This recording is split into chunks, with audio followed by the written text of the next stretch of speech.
بسم الله الرحمن الرحيم. طلابي ومتابعيني الأعزاء، أهلا وسهلا بكم مرة تاني، وما زلنا مع الجرامر كورس. وهنتكلم النهاردة عن موضوع مهم جدا، وهو the sentence form، تكوين الجملة. ازاي نعمل جملة صحيحة، او ازاي نكون جملة صحيحة في اللغة الإنجليزية. الجملة في اللغة الإنجليزية بتبدأ بفاعل، وبعدها بيجي الفعل، وبعد الفعل بتيجي التكملة. يبقى رقم واحد في الجملة الخبرية، لأنها احنا النهاردة بنتكلم عن تكوين الجملة الخبرية، تبدأ بفاعل، فاعل يعني subject، وبيجي بعدها الفعل اللي هو الفيرب، وبعد الفيرب بتيجي التكملة اللي هي الكومبلمنت بتاعت الكلمة. ناخد بقى يعني ايه فاعل.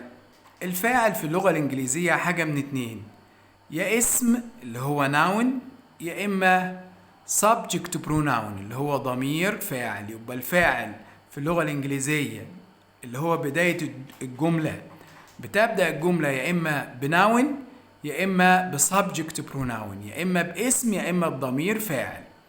وخدنا احنا لو فاكرين قبل كده في الحصص السابقة البارتس اوف سبيتش، أجزاء الكلام، ممكن ترجع لها على قناتنا على اليوتيوب. هتلاقي اتكلمنا باستفاضة عن أجزاء الكلام اللي هي الاسم والفعل والصفة والظرف والضمائر وكل أجزاء الكلام الثمانية اتكلمنا عنها قبل كده. فضروري جدا تراجع أجزاء الكلام قبل ما تشاهد هذه الحصة. يبقى بداية الجملة بتبدأ بفاعل. الفاعل ده يا إما بيكون اسم يا إما ضمير فاعل. رقم 2 في الجملة بيجي الفعل، واتكلمنا عنه برضو في أجزاء الكلام.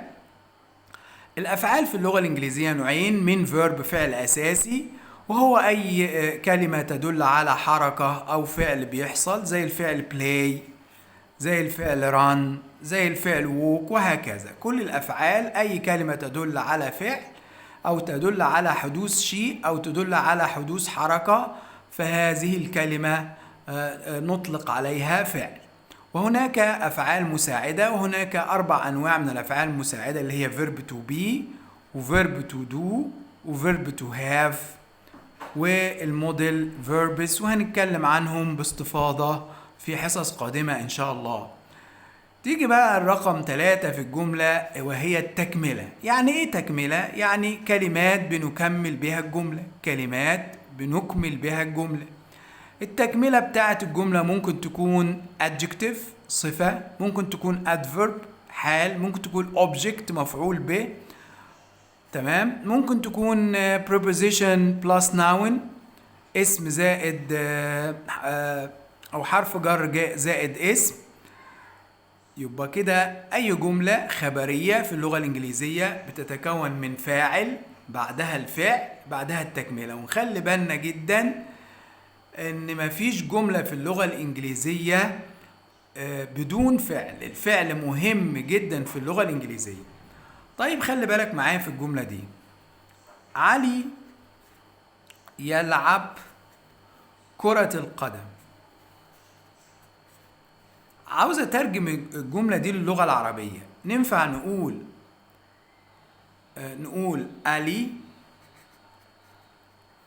plays. نقسمها بقى، نبدأ الجملة بالفاعل اللي هو علي، ده اسم إنسان علي، بعدها الفعل plays، وبعدها كرة القدم دي مفعول به. يبقى علي plays football، ادي الفاعل، الفعل، المفعول. طيب لو جملة زي دي: يلعب علي كرة القدم، ينفع نبدأ الجملة بالفعل اللي هو يلعب؟ لا طبعا، ما ينفعش. ده الاختلاف الموجود في تكوين الجملة بين اللغة الإنجليزية واللغة العربية. في اللغة العربية بينفع نعمل جملة خبرية تبدأ بفعل، لكن في اللغة الإنجليزية لازم نبدأ الجملة بالفاعل. يبقى نقول إيه؟ زي ما قلنا في الجملة الأولى: علي plays football. نبدأ الجملة بالفاعل، يعني أجيب علي الأول هنا، يبقى علي plays football. لما أقول لك they speak English well. تعال نشوف تكوين الجملة دي. ادي السبجكت هنا الفاعل، بعدها speak ده الفعل، بعدها English دي English well دي تعتبر التكملة بتاعة الجملة. طبعا لازم يكون في تكملة للجملة، ما ينفعش نقول زي speak وخلاص ونسكت. تمام؟ طيب لما اقول لك انا مستر او انا استاذ محمد، عاوز اترجم الجملة دي اقول I am، ينفع اقول I محمد؟ الجملة دي خطأ. ليه؟ علشان احنا قلنا لما نيجي نكون جملة نبدأ بفاعل وبعد كده الفعل وبعد كده التكملة. هنا مفيش فعل، يبقى الجملة دي ما تنفعش. نقولها ازاي بقى؟ نقول I am محمد.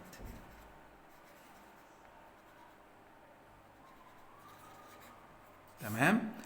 يبقى الجملة في اللغة الإنجليزية بتتكون بفاعل، بعد الفاعل بيجي الفعل، بعد الفعل بتيجي التكملة. دي كده نظرة سريعة على تكوين الجملة. أتمنى أنكم تكونوا استفدتوا من الحصة، وما تنسوش مشاركة الفيديو والإعجاب بالقناة. والسلام عليكم ورحمة الله وبركاته.